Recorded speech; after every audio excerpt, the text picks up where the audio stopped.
நமச்சிவாய. உங்கள் வழிபாட்டின் வழியே இறைவன் மகிழ்வதில்லை.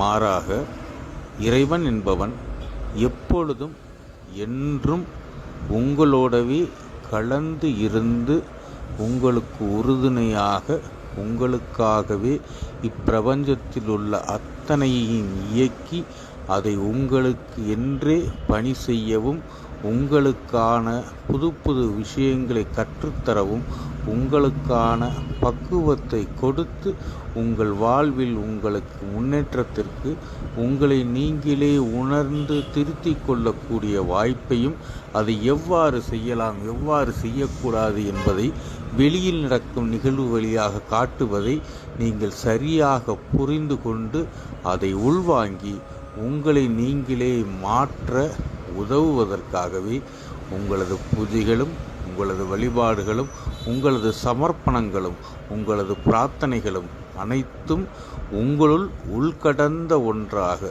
உங்களோடு இருக்கும் ஒன்றாக இறைவன் என்பவன் எப்போதும் உங்களோடவே பிரிக்க முடியாதவனாக, உங்களை ஒதுக்காதவனாக, உங்களை என்றும் விடாதவனாக எப்போதுமே இருந்து கொண்டிருக்கிறான் என்பதை உணரவே.